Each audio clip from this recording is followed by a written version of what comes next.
gentlemen, good evening and welcome to RWA Wrestling, Revolutionary Wrestling Alliance, Marion, North Carolina. As Dan Parris and Brett Wolverton will be calling the action tonight. It's been a while since we've been up on this side of the mountains of North Carolina. It's going to be an interesting night. Yeah, I'm looking forward to it. It's been my first experience with RWA in quite some time as well. We got great action to kick things off with Stephen the Fever Walters taking on Viper. You know, two guys well known here in the Carolinas. That's right. We hadn't seen Viper in a while. Not really what you'd call very well traveled of late, but Walters is one of those guys who's kind of on the fringe. You know, he had a little bit of success with the NWA in the Carolinas. He's still around. It's kind of like the young, hungry lion against the old grizzled veteran. And Stephen Walters, I can say, even though it's been a while since I've been here, Stephen Walters, a former RWA champion. Kind of weird, I bet, for him to be, used to being in the main events, now in the opening contest. Absolutely, but I mean, you had to work your way up. I mean, you know, we were here one time and we saw Walters and Phil Shatter in a series of matches, and you know, Walters eventually beat Phil Shatter to win the belt, so that just tells you Stephen Walters ain't somebody to be taken lightly. Exactly, and you know, that's the negative of losing a championship is you fall back down the rungs of the ladder. You have to work your way back up into contention, you know, here in an opening match. That way you get noticed by the promoters, you find yourself back in the title hunt. Well, Brett, I think, you know, you can only stay on top for so long. You know, there's so many wrestlers on the RWA roster that want to be a champion. And, you know, there's few championships here. You have the RWA heavyweight title, the tag team titles. If you want to be noticed, you have to chase after these belts. Well, and to be honest with you, we're looking at these two guys in this match, and we can tell, oh, man, what a blooper. You can tell that these guys know what they're doing. They're on top of their game. It's just a matter of who gets the wins and who moves up. Exactly. I don't know how intentional that was of Stephen Walters to trip Viper up like that. It looked like he was just trying to get his bearings back up to his feet, and Viper trips over him. Now he's out. He's having a seat at ringside on one of our fans here. Well, no pun intended, but Viper fell for the trick. Yeah, he certainly did. The referee's counts up to 4. He's got a 10 count to get back into the ring. You know, dare I say it, the referee's almost as big as the other two in this match. He could easily be a participant. You know, I was looking at him in the locker room. He looked like an illegitimate son of the Barbarian or something. Yeah, I've heard that said a lot. I don't know the referee's backstory. I know, you know, enough about Viper and Walters to get by doing commentary here this evening. Well, I think this guy's just somebody who's been around reffing. I hadn't seen him before, but let's just see how this night unfolds. All right, it's Walters. Hip toss, arm drag, drop kick, and Viper has to bail out. Yeah, he is extremely frustrated out on the floor. Seems he just can't get a solid game plan against Stephen the Fever Walters. He was going to have to come up with something in a hurry here. This match may not last much longer. Could be right. Well, I'll tell you what, we're looking at two different styles where Viper's kind of wanting to slow it down. Walters is wanting to go faster and a little more technical pace. So Viper's spending a lot of time out on the floor, which, you know, it's good. It helps him get a breath. But Stephen the Fever Walters is a younger, more well-conditioned athlete. You know, just giving him time to rest up is not going to be helpful at all. Well, you can't pin a guy on the concrete floor out here. That's for sure. The match can pin. You can only get pinned or counter or submission out on or inside the ring. Excuse me. So we see a shoulder thrust to the midsection by Stephen the Fever Walters. Referee admonishing Viper for the closed fist. Goes for a vertical suplex, picks him up right into the center of the ring. Brought him in the hard way. Certainly did. Up over the top rope into the center of the ring. Viper with a boot, and Walters is having troubles right here. Yeah, I may have been wrong in my earlier thought. This time out on the floor has given Viper time to rethink his strategy, and it seems to be working as he's got Walters against the corner. Well, you know, it could be that Viper wanted to get his momentum slowed down and stomp a mud hole in him at the same time, and But like I said, you can't pin him on the floor, but he turned the tide. You see that? A beautiful backflip. I thought he was going to try to powerbomb up the corner. He was able to flip up to his feet and go after Viper. But he goes to the eyes. That's an equalizer right there, going to the eyes. Goes to show what a great athlete Walters is. I mean, how many people can rebound from something like that, flip, land on their feet? And again, you know, Viper working on the eyes of Walters, running him along that top rope. That causes the eyes to water, makes it extremely difficult to see. You don't know where you're at in the ring. It leaves you very vulnerable for an attack. And, you know, I've said this before. I don't care how big you are. If you get poked in the eye, you're going to slow down. Most certainly will. A kick to the midsection will take the wind out of Stephen the Fever Walters. Walters is having his share of troubles here, and Viper's going to choke him. Absolutely nothing legal about that, but it will make it difficult to breathe. You know, your mind totally goes off of what's the task at hand. You're just trying to get that breath. Big body press, cover, 1, 2. Kick out at 2. Yeah, and it was close. Backslide, can he get him? He's got him. I think Viper's own momentum flipped him out of that. May have saved himself. Yeah, his momentum had a lot to do with it. Maybe Walters didn't have the grip like he wanted, but the element of surprise worked a little good little bit there, what I'm trying to say. Big elbow by Viper. Yeah, that elbow goes into the stomach, makes it again hard to breathe, can knock the wind right out of you. All right, Walters on the receiving end of all the illegal tactics. See what happens here. Shot to the midsection twice. Jawbreaker. Walters going to set him up. No, wait a minute. Viper, the innovator. Whoa! He went for the Viper bomb, but he was able to drop. Stephen Walters able to drop kick his way out of it. What a way to get out of that maneuver. Just in mid-move, jumped in the air, standing vertical drop kick. I guarantee had Viper hit the Viper bomb, that would have been the end of this match. He has put countless people away. I know, as much as I hate to say it, I've been victim of it in the past. It will take you out, Dan. Well, I tell you what, he was setting him up, but it backfired. Stephen Walters back on the attack, rocking him, goes for the kick, misses, catches him with the enziguri that time. He needs to get back up and stay on Viper. Do not let him get back up.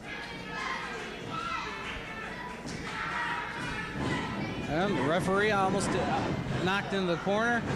Walters chases in after him, forearm, hooks him, bulldog, no, into a clothesline instead, hooks the leg. 1, 2. Unique, I thought he was going for the bulldog, he switched it to a clothesline. Innovative. You know, it's amazing, you know, you spend more and more time in this business, you think you've seen it all, then Steve Walters does something like that. Beautiful. Reverse vertical suplex, out of it. Reverse neck breaker. Hooks the leg, 1, 2, 3, that's it. Just like that, Stephen the Fever Walters, big victory here in our opening contest at RWA here at the National Guard Armory in Marion, North Carolina. 8:36 is the time, and I tell you, Walters may be beginning his ascension back up the ranks. And this was a way to do it with a victory over Viper. I guess we'll find out, right, Brett? And you see Stephen Walters taking that second chance to get his accolades in there, and here his name, the winner of this bout, Stephen the Fever Walters.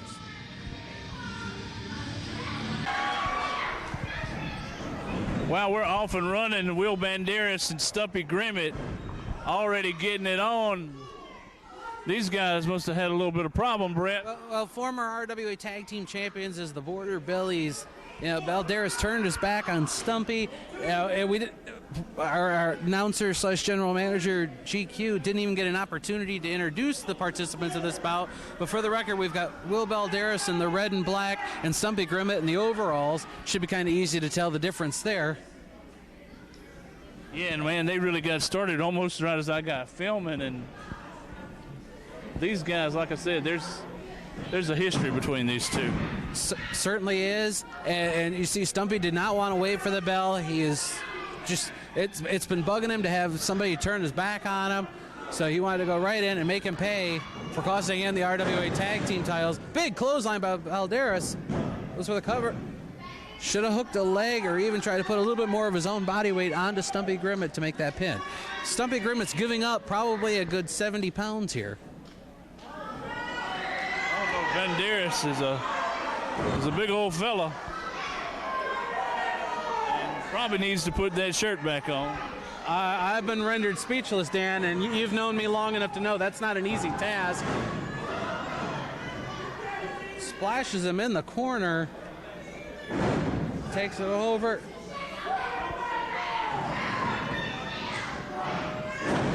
Looks like from the neck down a real old man.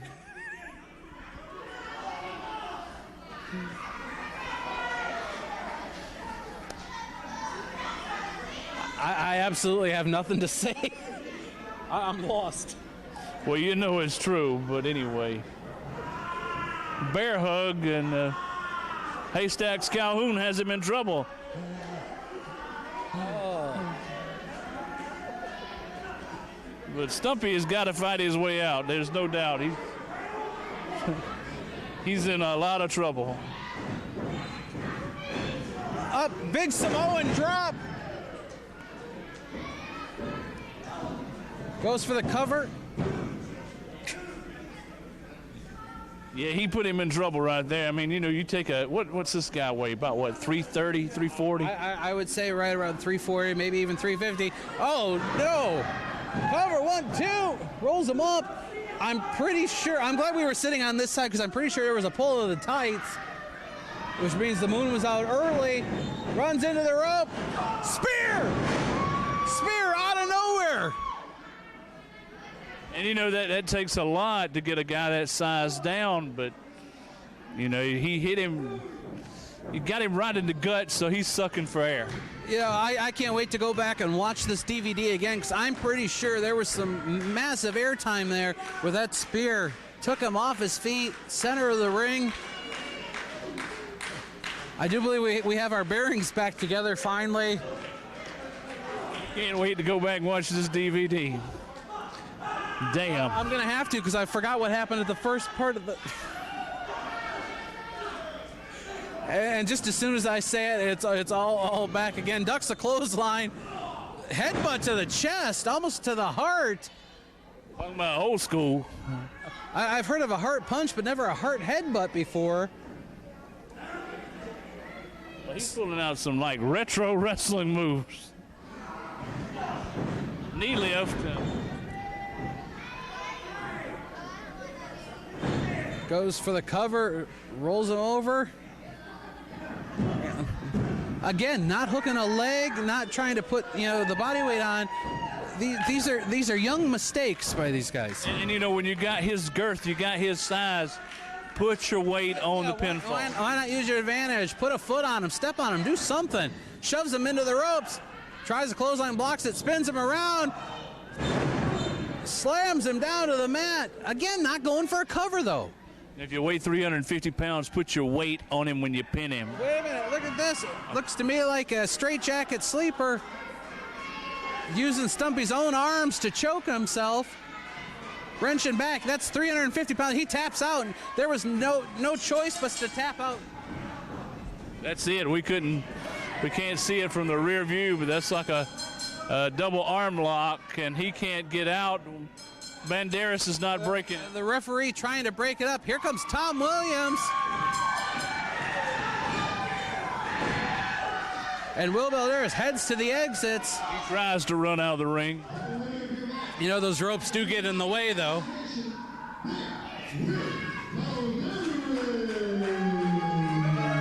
Will Balderas with the win.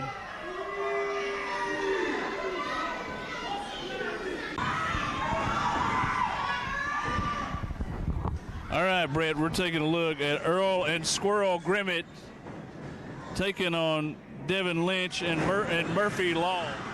I'm sorry, I didn't catch the last name. Murphy's Law. Murphy's Law, all right. This is my first opportunity to see the team of Lynch and Law together. I've seen the Grimmetts plenty of times before here in the ring. Know what they're capable of, and they're capable of just about anything. They're about as out of the ordinary as you can possibly get. Right. And if I'm not mistaken, that's Murphy Law going out of the ring right there. I am aware of that. I'm familiar with Devin Lynch. I've seen him wrestle here several times before. First chance to see Law in action. They got a little bit of entourage with them. I was just going to say, they got quite the menagerie out here. Don't know who they are, but... that's the downside of... What the... Well, now we got us a hoedown. This is the most bizarre thing.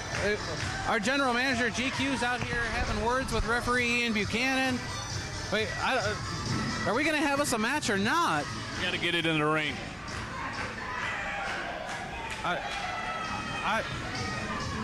Are we going to keep the music going for this? Dan, once again, this is like the second time tonight. I'm at a loss for words. Man, take a look. Murphy's Law attacking. That's Earl Grimmett. He's got him in trouble. Well, just elbows to the head, rocking him back and forth. Getting a little bit of a workout in as well. You know, if Earl was smart, you know, he could figure out how to block this or do something. Well, if Earl was smart, he wouldn't be a Grimmett. Yeah, I just wonder, I hope we don't get bleeped for saying this, but you reckon... Nuttier than a payday? No, I was thinking the incest was the word for today. Well, you and I were on two totally different pages. Yeah, I mean, how did these guys turn out to be so crazy? I mean, I'd like to hope it was in the water and not in the bloodline, the same bloodline.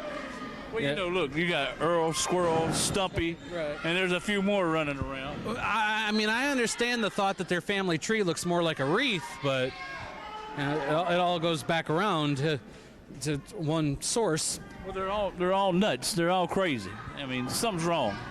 Yeah, they are a brick short of a load. Big clothesline. Takes Devin Lynch down.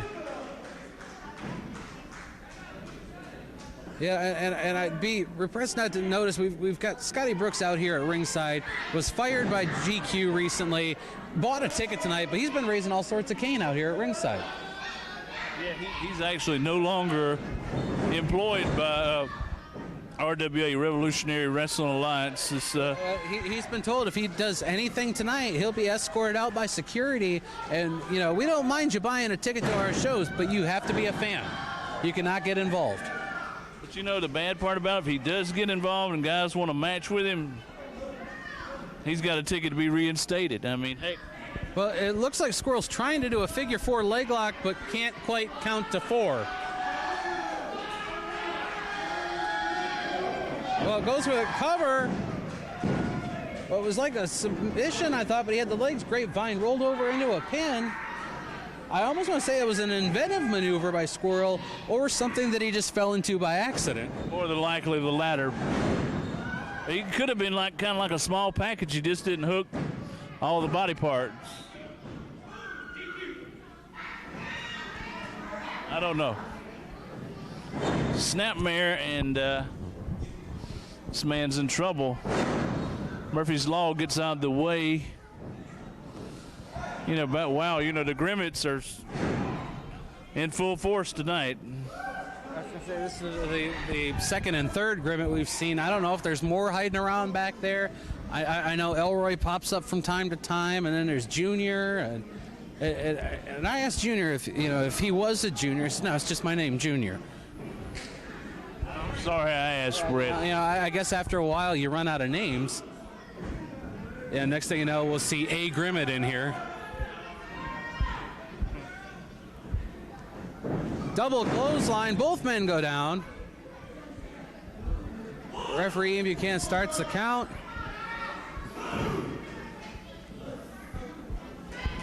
We're up to 3. You know, apologize for being kind of quiet when you got both men laying down. There's not a whole lot you can talk about, Dan. No, I mean, all these guys are pretty good sized, and you know the Grimmetts, they don't use their smarts in the ring; they use brawn. Squirrel going after Devin Lynch. Earl back in going after Murphy's Law. It's nothing pretty about this, just a good old-fashioned ugly brawl. Right, you know, just knockdown, drag out. You know, I mean, what else can you call it? I mean, boot to the chin by Murphy's Law. Now he goes after Squirrel. Has him in the corner. Earl coming up to make the save. No, instead goes after Devin Lynch. Whips him into the opposite corner. Charges in after him. Big splash. The Grimmett seem to have the advantage again. Earl's going to go charging in again, I think. Devin Lynch shoved out of the way. Earl goes hard into it. Big lariat by Devin Lynch. Goes for the cover. 1, 2, 3. That's it. And it's Lynch and Murphy's Law that gets the win.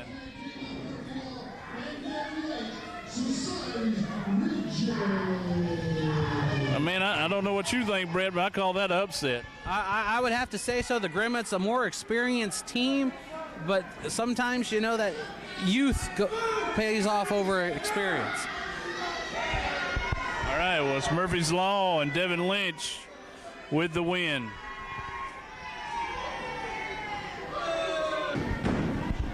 All right, this match will feature Myric Moore against Devin Breeze and Ken Magnum. And Brett, I think it's one fall, but I'm not sure. I believe this is under one fall, first pin rules.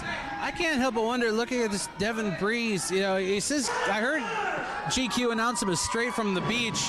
Did a shark get half of that pant leg or something? I know he seems to be missing a pant leg there. You know, I'm just not going to comment on what he's got on. It looks... It's different. I've never seen anything quite like that before, and I don't know if that's a good thing or a bad thing. Myric Moore charging and missing, and he's dumped out of the ring. Magnum from behind. Smart move by Ken Magnum. He let the other two take care of one another. Then when Devin Breeze had his back to him, he went for the attack. Springboard knocks down Ken Magnum. But Breeze, too concerned with the crowd, took his eyes off of Ken. You don't want to take your eyes off a guy like Ken Magnum, as experienced as he is, as powerful as he is. I'll tell you what, you know, I'd say Devin Breeze is definitely the underdog in this. I mean, Moore could win this, Magnum could win this, but Magnum has stated off camera that, you know, regardless what happens in this, he wants Phil Shatter back in here one more time. I don't know if that'll happen or not, but... It's a pretty bold challenge considering the accomplishments that Phil Shatter has. A world traveler, especially now with the TNA promotion. It may be a while before we see him here in RWA, and that could be why Ken Magnum is saying it. The longer Shatter's away, the more Ken Magnum thinks he's accurate. He's right. I don't know, but Shatter, former RWA champion, former national champion from the NWA... we'll just see. All right, Magnum's back in the ring. Devin Breeze seems to be ping-ponging between Ken Magnum and Myric Moore. Myric Moore out on the floor conversing with his manager, Steve Adams. Leaves Devin Breeze and Ken Magnum inside the ring. Ken Magnum on the advantage, on the offensive. All right, Magnum starting to dominate.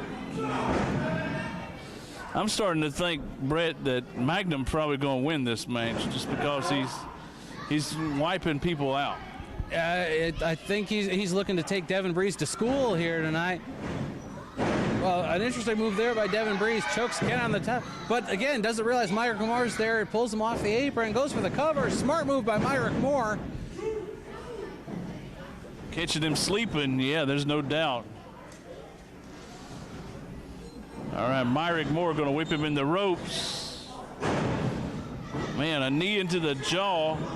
Magnum with a lariat.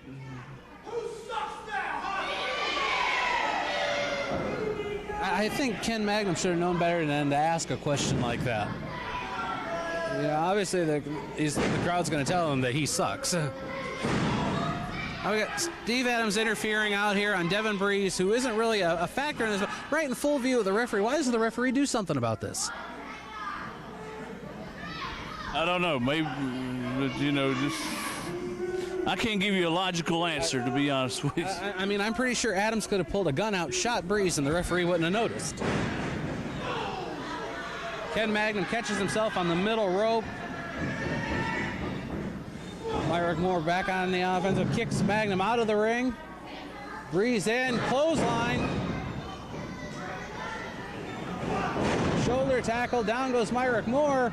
Stumbles back up to his feet. Devin Breeze has Myric Moore in the corner. Whips him off into the opposite corner. Breeze charges in after him. Leaping clothesline. Swinging neck breaker by Devin Breeze. Great series of moves. Hooks the leg, goes for the cover. Only able to get a 2, Dan. Brett, he's trying to buck the odds and win this thing, and if he does, it's going to be an upset. Well, that's what he's going to need to do. Use that speed, stay on his opponent, and we're going to. But you see, Myric Moore now with a vertical suplex takes the advantage back into his favor. Yeah, but Myric Moore, you know, he might be small, but I mean, he's explosive, and Ken Magnum powerful, and he uses like a modified stunner to put people away, and this is too many question marks of what could happen in this match. Well, these triple threat matches, you got 3 bodies in and out of the ring at any given time. You know, the 2 guys that are focusing on one another always have to be leery of that 3rd guy that's around somewhere waiting for the opportunity to strike. You know, it also gives that 3rd person, in this case Ken Magnum, who's out on the floor, a little bit of time to recover. Well, Magnum teeing off on Myric Moore. We're going to get that back where he, young man, right into the steps. Now he's back in the ring. That pretty well might have took Myric out of the picture for a minute. Yeah, it could be the last we see of him in this match. Devin Breeze is down. Yeah, we don't know how much gas is left in his tank.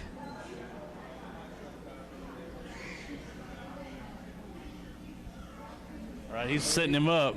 He was pointing over here to us. I guess he wanted us to see that. Big knife edge chop. I do believe Devin Breeze is going.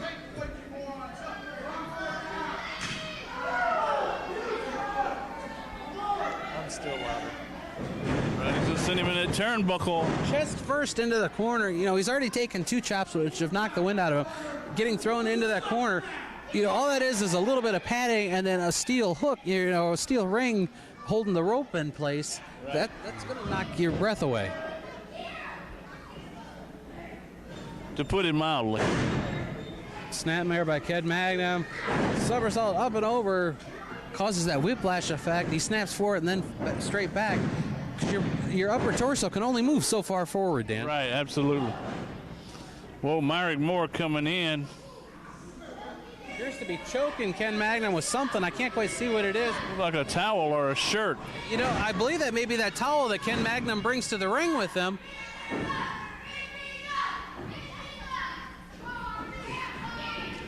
And now in full view of the referees, choking Devin Breeze. Magnum and Moore, they're dangerously close to the ropes. But a suplex hits. Myric Moore has the advantage on both of his opponents at this point in time. Devin Breeze dumped out of the ring. Like I said, well, this doesn't make a bit of sense. You should be trying to pin somebody. Can we get Adams out of here? I mean, this is getting ridiculous. Yeah, I'm about ready to go into the ring, hand the referee my glasses. He seems to need them.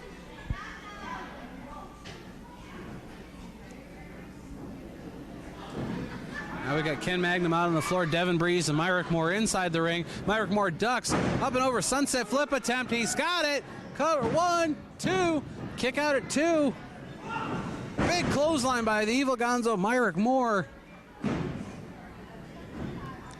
Hooks the legs, Ken Magnum in to break up the pin.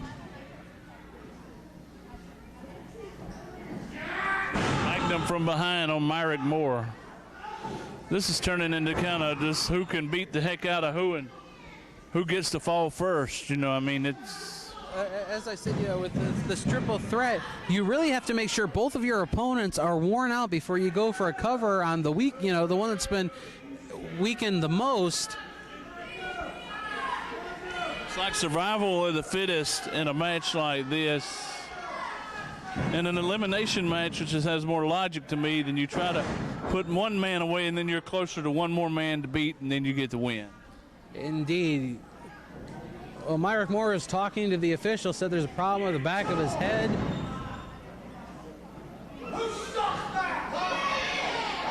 Magnum dominating. But again, concerning himself more with the fans here at ringside than with his opponents inside the ring. That could be a dangerous and costly mistake, especially with two guys in the ring.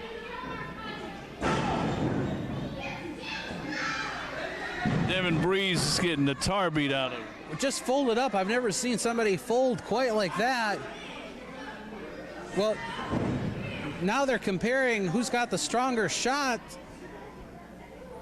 Yeah, this doesn't bode well for Devin Breeze.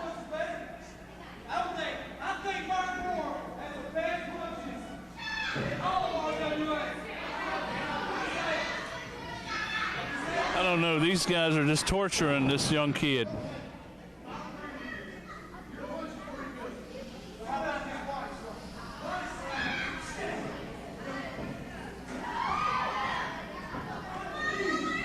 Gonna body slam him. Dan, I do believe this is what they call being taken to school. This is an education in pro wrestling. You can take this in more ways than one, but it's like torture. Certainly is. For us and him. Scoops him up. Spins around with him. He's going to make himself dizzy. Big body slam in the center of the ring. As much interference as we've seen, I'm surprised Myric Moore's manager, Adams, hasn't come in here to try a body slam yet. Yeah, it's just a wonder. Now, Moore and Magnum are having some words. I don't think Devin Breeze has the strength to do anything right about now. Well, now we got a pushing match between Ken Magnum and Myric Moore. Devin Breeze struggling, trying to get back up to his feet.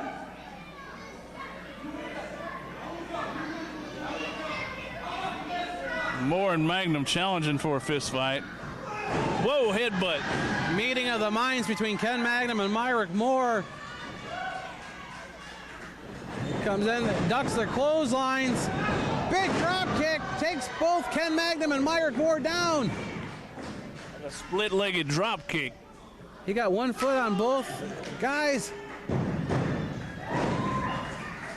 The tide turns again, this time in favor of Devin Breeze. Reversal up into the fireman's carry. What is Myric Moore going to do? Devin Breeze elbowing, trying to get out of it. Oh my! Like a modified neck breaker or something. Drops him head first, goes for the cover. He's near the ropes though. Just barely was Ken Magnum able to get over and pull Devin Breeze off of Myric Moore. That could have very well been the finish of this contest. Magnum shockingly taking a licking. He's going to try that same move on Ken Magnum. Ken flips him up and over. Lands flat, boot. Hooks him, down with a DDT. That has to be the end of this match, Dan. Double underhook DDT. Wait, he just cans Ken Magnum. Myric Moore rolls him up. 1, 2, 3. See, that's where the triple threat comes to the advantage of that third body. He took advantage. Ken was distracted. He threw him out of the ring. Myric Moore wins the match. It's just happened to be in the right place at the right time to ditch Ken Magnum, and as a result, Myric Moore with the win.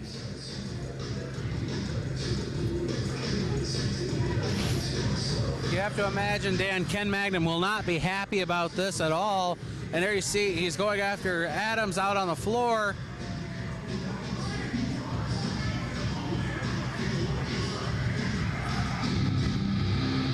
Ken Magnum talked a big game tonight, thought he had the match going in his favor, and Myric Moore is the winner. Now he's got the microphone.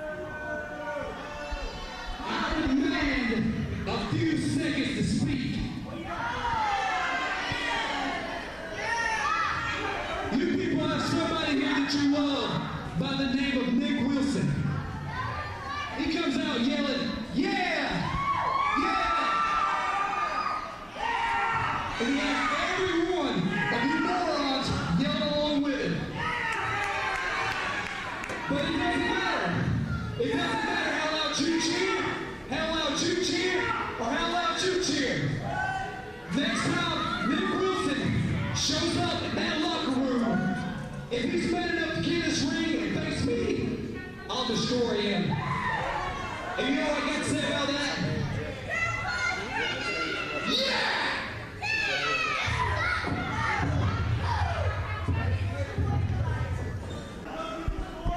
All right, we got a tag match here, Brett. It's going to be Mike McCloud and Derek Ryze against Rocky Starr and BJ Hancock. And this is match number 3 out of a best-of-5 series for the vacated tag titles.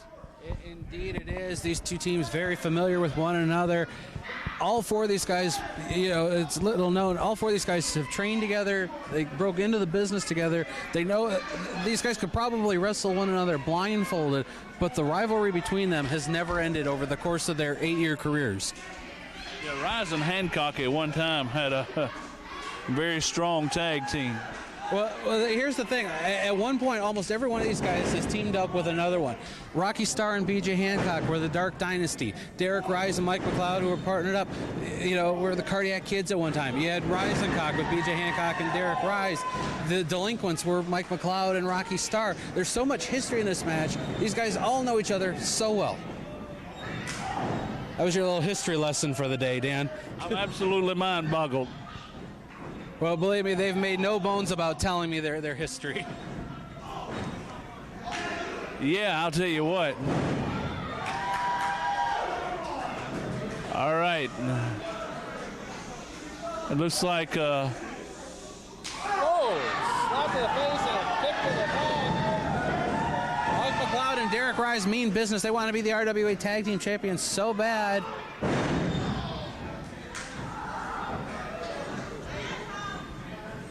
Derek Ryze runs into the rope. Knee to the face of B.J. Hancock. Goes for the cover, hooks the leg. I'll tell you what, Derek Ryze and B.J. Hancock, I say they have a history. And McCloud's going to tag in to send B.J. in the ropes. Elbow smash. There's a lot of what ifs could happen in this match. So they are, and what factor is this going to have? Whoever comes out on top of this in this best-of-5 series. That's one thing that our general manager GQ neglected to give us in our notes this evening was the score right now in this series. Yeah, I don't know either. He was overly concerned with his wardrobe when I went to speak to him. So, in fact, if I remember, when I heard the announcements tonight, the gentleman in the ring actually had to remind him this was a best-of-5 series. He was under the impression best-of-3. He signs the contracts here, doesn't he? I reckon he takes a drink every now and again, do you? I don't know what the story is, but it seems like a mountain of misinformation. As Derek Ryze and Mike McCloud have the advantage.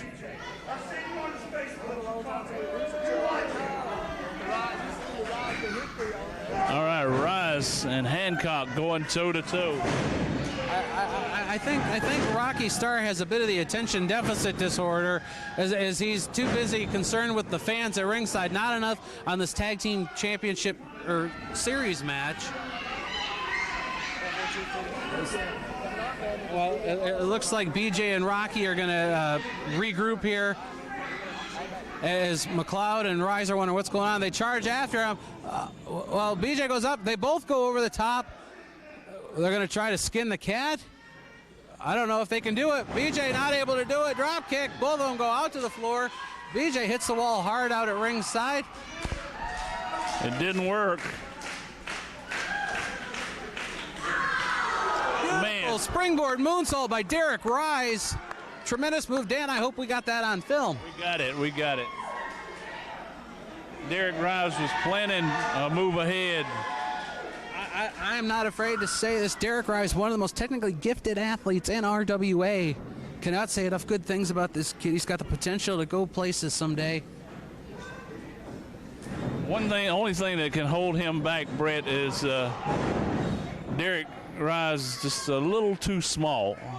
Size not on his side, but sometimes it's the smallest athletes that have the biggest heart. Right now, he does have the heart of a lion and tremendous ability, tremendous agility. But what would he do if he got in the ring with somebody like a Phil Shatter? He'd get eat for lunch. He has, and in fact, here in this very ring, in an RWA ring, he did have a match with Phil Shatter.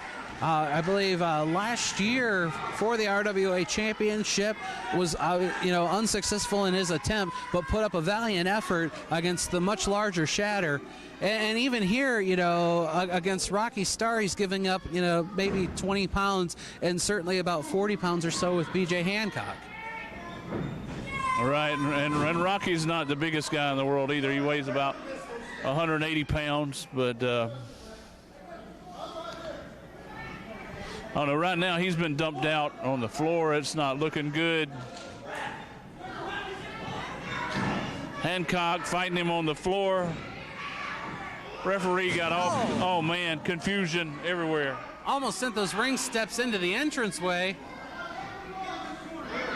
I don't call running him into the ring steps helping somebody up. Not hardly.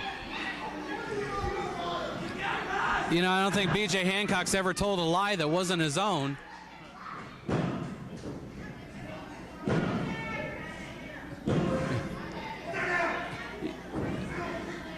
He's got a great one about beating a Hall of Famer in Hacksaw Jim Duggan. You ought to hear it sometime. Some of these guys have really overactive imaginations, Brett. Their imagination's about as overactive as their egos are inflated. Tag made, BJ Hancock back in. Derek Ryze trying to get out of the corner. Rocky Starr was holding on to him. Uppercut, rocks Derek Ryze. Runs up, spring. Oh, Ryze was in to catch him with double knees to the chest. But as you can see, there's too much taken out of Ryze. He needs to make the tag. BJ Hancock goes after him. Smart wrestling by BJ Hancock in not letting Derek Ryze make the tag. Knee drop, got him in trouble here. Tries for a fall, can't do it yet. Forearm shot sends Ryze into the rope. And another one. Irish whip in. Picks him up. Double knees to the chest by Ryze onto Hancock. Looked like Brew Bernard just passed in front of our camera. I thought he was dead. Big boy just kind of darkened the screen. Ryze needs to make the tag, but was tripped up by Hancock. Drags him back into the corner. Tag made to Rocky Starr. Into the rope. Drops a knee to the back of the head of Derek Ryze.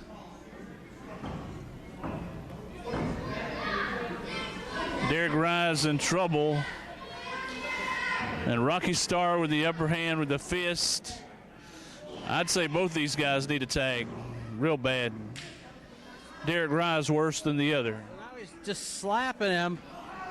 You do not want to anger Derek Ryze. He may be a small guy, but he does have a temper. It's almost kind of an Incredible Hulk thing. You wouldn't like him when he's angry. Spinning kick to the head of Rocky Starr. This may be the opening that Derek Ryze needs to tag. Instead, he's going to go for the cover. Yeah, he rocked him big time. There's so many things that got to be going through your head. And I mean, on one hand, you need to make the tag. On the other, if you've got your opponent worn down, you're going to want to pin him. Right. All right, Hancock coming in, stomping away. They have done a great job of cutting the ring in half and keeping Derek Ryze on their side. Scoops him up. Look at... Kind of like a torture rack, Brett. What in the world is this? Dropkick to the head. He had Derek Ryze folded up. It almost looked like his foot was touching the back of his own head.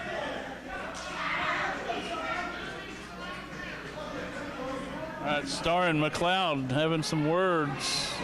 Well, we got a roll up, but the referee, distracted by Mike McCloud, misses the count.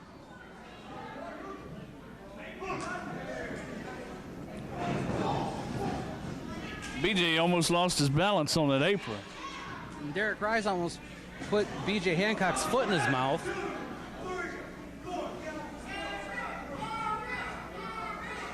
This all-important match in a best-of-5 series for the RWA Tag Team titles.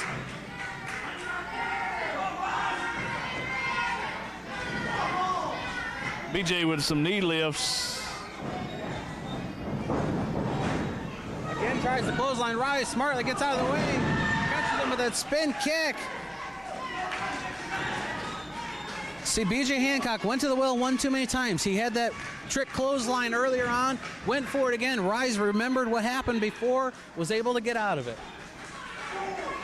All right, he's got a tag. McCloud coming in. This is interesting. McCloud comes in, House of Fire on B.J. Hancock. Rocky Starr perfectly content to stand on the apron. We had blind tag. Well, he's up on the ropes. Up and over, sunset flip. Rolls out of it. Both men standing, big boot. Down goes Ryze. Tag made, Mike McCloud comes back in. Blocks the shot of Hancock, gets in. Shot to the head of B.J. Hancock by Mike McCloud. Big boot to the face. Finally, Rocky Starr says, I should probably come in and do something about this. And Rocky coming in and is getting punished. All 4 men in there at the same time right now. Ryze went for the rewind kick, was ducked by B.J. Hancock. Tried to slam him. Ryze lands on his feet. There's the turtle power, that ace crusher. Out goes B.J. Hancock to the floor. Rocky Starr measured him.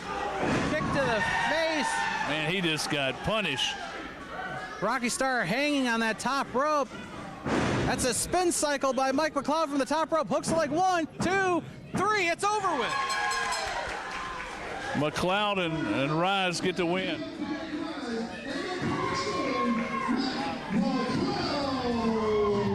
Mike McCloud and Derek Ryze get a big victory in this best-of-5 series as they get another step closer to those vacant RWA Tag Team titles, Dan.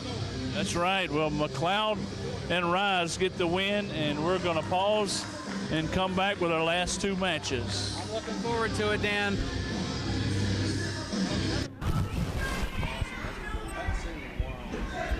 Semi-main event right here is we've got John Skyler and Mickie Richards, and Skyler's current RWA champion, and this is a non-title match. So. Originally scheduled to be for the RWA Heavyweight Championship, John Skyler said he had a long trip up here, didn't feel in condition to defend the championship, so he demanded that this be a non-title match. I don't get where he's got the rights to pick and choose like that. You know, to go around and say you're going to be a fighting champion and then not put the title up. Right, and by the way, if I'm not mistaken, Brett, RWA, they have more than one town they promote. I mean, if I'm not mistaken, it's here and in Morganton, North Carolina, and maybe another town. I don't know. I can't remember. There's another one that they've popped up in fairly recently. Over in the western North Carolina area. I can't think of the town. Yeah, they've been up here in western North Carolina making their way around. And, you know, if you can't handle the touring schedule of being the champion, perhaps it's time just to let the title go. And it's, you know, they average about 3 shows a month, so, you know, he can skip a title shot and still, or skip a title defense and still defend it twice without running. As long as he's in that 30-day period, that's all he needs to worry about. We got a crisscross. John Skyler drops down. Mickie Richards stops. Is kind of leaping up and over, and well, John Skyler a little frustrated out on the floor. You know, he may be at this point happy that he's not defending the title. That spot there was a tribute to Jimmy Valiant, and of course Mickie Richards has a walking tribute to Jimmy Valiant. Yeah. Well, I was going to say he's been endorsed by Jimmy Valiant to carry on the Boogie Woogie Band. I'll tell you something comical. One night, Valiant was reffing a Mickie Richards match, brought into another place, another time. And at the end of the night, Valiant and I have a little bit of a history, knowing each other forever and ever. He tells me, he says, this kid's good. He does me real good. And Boy, he's right on the money. There's no better thing than when somebody that you kind of emulate says, you do it almost better than I do. Yeah, I mean, and that's pretty much what he said. John Skyler with a side headlock on Mickie Richards. Runs into the rope. Shoulder down goes Mickie Richards. Kind of mocking Mickie Richards a little bit. Runs into the ropes. Goes up and over Mickie Richards. We're crisscrossing again. Let's see if Skyler and them have better luck this time. Now Skyler going back and forth. I think he finally realized that we stopped. What the slap to the face. He tagged him right on the jaw. Yep, got him right on the jaw. Skyler in the corner regrouping. Yeah, it was kind of a shocker right there. He's arguing about a closed fist. That looked like an open palm slap to the face from my vantage point. I don't know. He got him. Granted, they have us set up in the Statler and Waldorf section in the back of the theater, but it looked to me like a slap in the face. Yeah, I don't know. Test of strength, perhaps. No, goes to the boot to the midsection of Mickie Richards. Throws the bandana off and throws it at Mickie Richards. A little bit of insult. Side headlock applied again. Has him set at the ring. Elbow in the midsection again. Runs him into the rope. Whips him off. Shoulder again. Down goes Richards. Just being kind of cocky. Up and over. They're crisscrossing for a third time in this match. Again, he stops. Running back. And slowing down. I can't believe he's fell for this again. Yeah, he has really outsmarted the heavyweight champion. He's taking what's he wants to look up. Slap again. Skyler tried it on Richards. Richards too smart, says you can't use that against me. Slaps him in the face on a body slam. Center ring. Goes for the cover. Hooks the leg. Mickie Richards using psychological warfare, and it's working. Yeah, have him in the corner, whips him off, back in hard into the corner, charges in after him, up, Skyler caught on the top rope, big boot again. I think he's gonna go for one more, big boot, oh my! Got him on that top rope. Catches himself kind of gingerly on that top rope. He's gonna shake the ropes. Bouncing him on that top rope. I tell you that I say this quite a bit, but that'll change the song you sing in the shower later on. Yeah, you'll sound like Dolly Parton if you ain't careful. They're fighting out here on the floor. Referee Ian Buchanan starts his count. Yeah, that's one thing Skyler doesn't really have to worry about in this match. He can easily take a count out. And not risk losing. Well, even if the championship was on the line, a count out would have kept them the title. But there's no title. Really, it doesn't matter if Skyler wins this match or not. Right. With it being non-title, you're absolutely right. Yeah, the one thing that can happen out of this is if Mickie Richards wins this match, he becomes a top contender for the title. Right. Well, they're really going at it out here. Kind of hard to follow these guys. Yeah, they're fighting out here on the floor. Ian Buchanan starts the count again. Going into a chair out here at ringside. I think Skyler asked for the check. Kind of headed toward the doggone concession stand, Brett.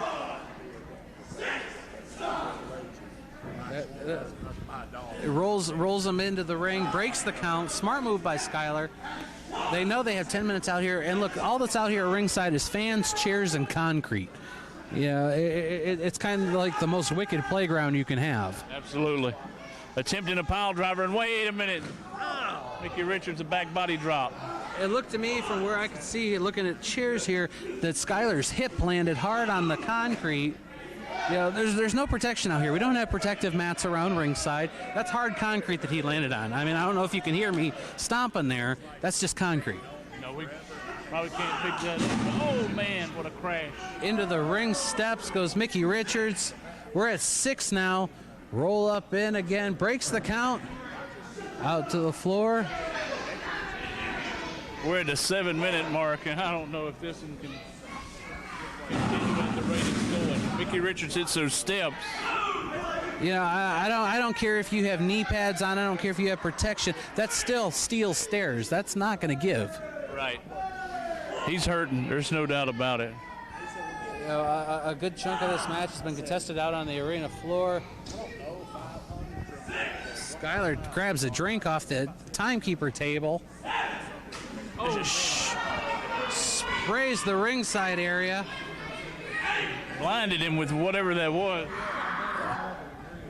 I don't know if that was tea or mellow yellow or what. I couldn't tell from here, but now it's all over the ringside area. That could be potentially dangerous. I don't, you know. You go outside the brawl and you could fall. You could slip, fall flat on your face. You know, shot to the head. Skyler on the advantage. You know, he's proving right now why he is the RWA heavyweight champion. That tenacity, that natural ability that this man has. All right now it's Richards in a world of trouble. He is. This is right where Skyler wants him. Center of the ring, on the advantage. You know, I tell you what, Skyler challenged, basically laid it out there earlier in the night. Wait a minute, we've got a fall. He said Stephen Walters will never get another title shot, and I guarantee you that, period. But, you know, if Walters walks out here, and he's a big distraction, Mickie Richards, the only thing he's got to do is roll him up 1, 2, 3, and then he's got every reason in the world to defend the belt against Richards and Walters. You're exactly right. You know, the crowd trying to rally behind Mickie Richards, I think it's distracting Skyler a little bit and taking him off his game. You can't do that. When you're the champion, you need to be on the game all the time, 24/7, 365. Absolutely. Absolutely. All right, Mickie Richards with the boot. Another one. Skyler with an eye gouge. This year's had wrestling on a lot of brawling, but an unusual match for John Skyler. Yeah, I don't think this is the kind of opponent that John Skyler's used to being in the ring with. Yeah. You know, Stephen Walters a little bit more fast-paced, where Mickie Richards a little bit slower, methodical, and a little unorthodox. You know, you never quite know what to expect from Mickie Richards. You know what? But what Mickie Richards does works. It certainly does. It's been effective for him. He's been extremely successful all over the Carolinas. And, you know, would love to get a victory over John Skyler here this evening and become the #1 contender to the RWA Championship. Sleeper hold here in the center of the ring. And notice Skyler was spinning around, making sure that Richards was nowhere near a rope where the hold would have to be broken. And by the way, that was popularized in the past by Jimmy Valiant. Among many, many notables, we can't go into everybody who's used it because we'd be here quite a while. Yeah, we'll run out of time on tape here. Has him down. Now, this may be smart on Richards' part, but you notice he's making sure he's on his stomach. He's not on his back where he could potentially be pinned by Skyler. Yeah, that's pretty smart there, Brett. And I would almost assure that Mickie Richards knows his sleeper hold just as well as Valiant himself. No, into the ropes. Whips him in. There it is. Sleeper again. Sleeper applied by Mickie Richards. Jawbreaker by Skyler. May have hurt the top of his head too. Both of them getting the worst of it. Has him in the ring, goes for the cover. 1, 2, kick out at 2. That's 2. And I'll tell you what, this one's been an even Steven battle right here. Closing in on 12 minutes, and that 12 minutes has got to feel like twice as long. Russian leg sweep by Skyler. One of his favorite moves, that Russian leg sweep. But this is strange. He's not going for the cover. Usually when Skyler does the Russian leg sweep, he rolls right over into a cover. Opted not to this time. Looks like he's going to go up to the top rope.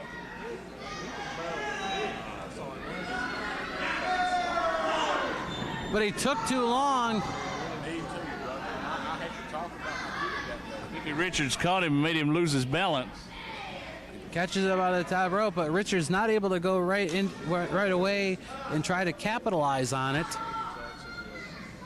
Goes up top, could be going for a superplex from the top rope. Let's see what happens. Skyler up, vertical super, almost a brain buster. That was big time dangerous, Brett. That kind of looked like a rough landing. You'll notice John Skyler's right leg is bent underneath him.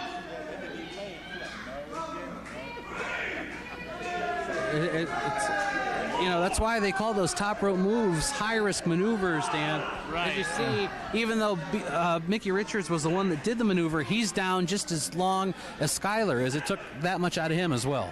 And you know what? You're looking at both of these guys, and it's what you just said. They're both hurting big time. Clothesline sends Skyler down to the mat. Back elbow by Mickie Richards sends John Skyler back down. Clothesline. Skyler goes down one more time. He's up in the corner. Mickie Richards goes in after him. Boot to the midsection. Goes to the eyes. Up in the corner. Punching him in the corner.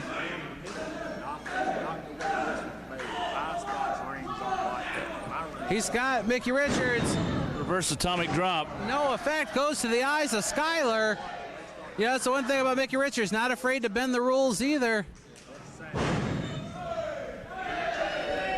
Like I say, they're brawling again. Goes for the elbow. Drops it. Why isn't he going for the cover? Hooks the leg. 1, 2. Kick out at 2. All right, John Skyler going to go in the ropes. There's some men ducks. Sunset flip attempt by the champion. He's got it. Mickie Richards rolls him up. 1, 2. Kick out at 2. Boot to the midsection. Suplex face buster. Like a gourd buster, Brett. Goes for the count. This could be it. 1, 2. Great ring presence by John Skyler. Puts his foot on the ropes. Knew exactly where he was in the ring. Puts his foot on the ropes. Breaks up the pinfall attempt. That easily could have been the end of the match had he not realized where he was. Absolutely. You're 100% right. All right, John Skyler taking some shots. Mickie Richards trying for the sunset flip. Skyler trying to get to the ropes. He's too far away. He's got it, but he's got the rope too. Well, there's nothing there. He told him to get off the ropes. John can't concern himself with the... Goes in after him, boot. That's it. Slices him down with that leg scissor. Goes for the cover, hooks the leg. 1, 2. Was just barely able to kick out. I think had he hit that move just a little bit harder, that would have been the end of the match. A lot of near falls, Brett. A lot of near falls. 16 minutes into this thing. Could be going for slice bread number 2. Referee Ian Buchanan in the way. He turns around. Well, almost gets hit again. Low blow. Blatant low blow. Well, Skyler claims he hit him in the inner thigh. Could be going for that slice bread number 2. Gets up and over. Down goes Mickie Richards. Slice bread number 2 gets it. He drags him towards the center of the ring. Rolls him up. 1, 2, 3. That's the end of the match.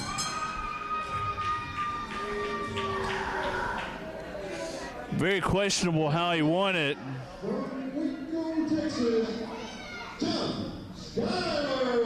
16 minutes and 29 seconds. Skyler wins the match.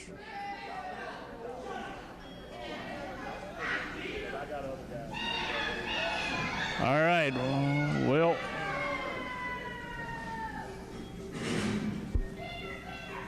Skyler is your winner, and Up next, we got the final match of the evening.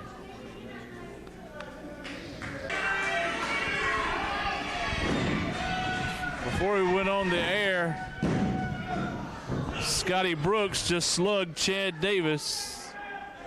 And Brett, I don't know what's up with that. I mean, well, finally, security getting him out, escorting him out of here, took him long enough.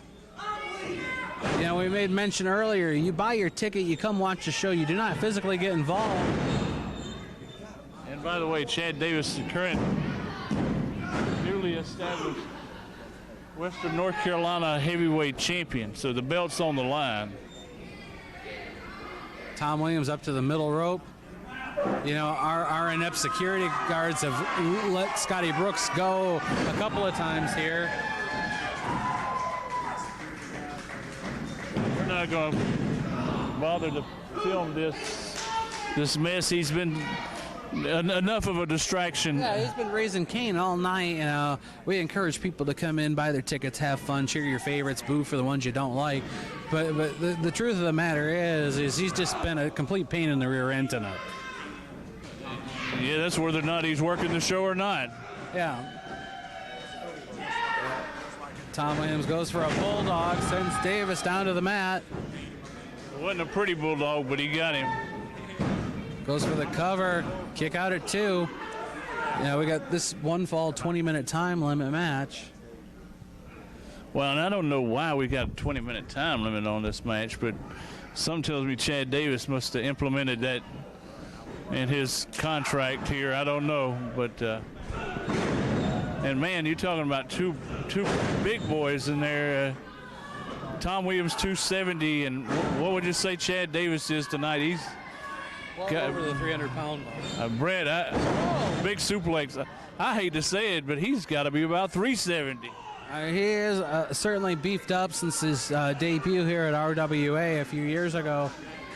But that was an impressive move, doing an overhead belly-to-belly suplex on a man Tom Williams' size. Right, you know, and you know, at one time, Chad, when we first saw him, he was about 270, but I don't know, he's really been eating somewhere. Taking shots in the corner, back and forth.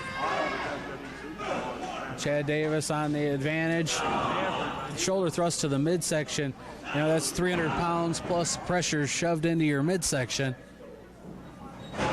Again, storms into the corner. Tom goes down to the mat. Tom has not been known to be fast or agile, but in this type of match, he needs to hit something like oh man, trying to squash his guts out of him. That'll send your kidneys out through your toes. Right, but I was going to say that Tom needs to hit and run, maybe hit a drop kick or something, whatever. Well, they're out here on the arena floor. Once again, this concrete floor here at the National Guard Armory. No mats out here at ringside. Almost tried to run him into the rail or the steel ring post. Sends Tom Williams in instead. The referee Ian Buchanan is saying, you know, you got to get him back into the ring. The count's up to 6. We don't want to see this go to a count out here in this main event. They're at 7. Into the steel ring steps. Count is up to 8. Chad Davis needs to pay attention. We're going to have a double count out. We're at 9. Finally, he realizes it breaks the count. You can't get much closer than that to a 10 count, Dan. Yeah, you're right. I don't know what he was thinking there for a minute. It was like he finally realized, oh yeah, I need to get in here. And personally, with all these attacks on the ring steps, I think the referee needs to be out there trying to get these guys back in. You would think, yeah. Trying a vertical suplex. Tom Williams stopping it. Knee to the gut. Runs Chad Davis's head into the steps. Surprised these guys aren't busted open yet, but could be coming soon. Rolls him back into the ring. Rolls him over. It's 1, 2. Presses him off rather easily, I must say.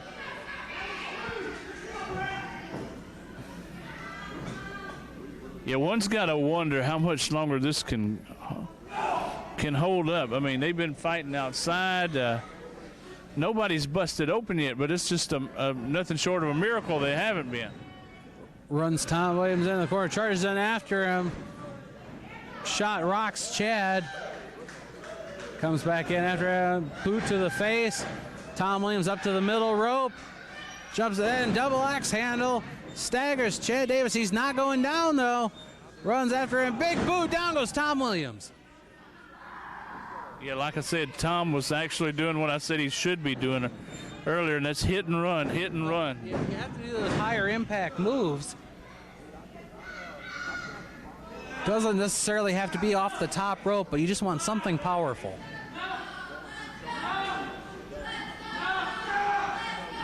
Those big hands that Chad Davis has got that chair lock applied, but it's almost smothering the lower half of the face of Tom Williams. You're right. You notice Chad Davis also has his knee in the back of Tom Williams, so you're also being wrenched back into an uncomfortable position. Jawbuster. Williams was caught in a chin lock, but he could have been smothered. I don't know.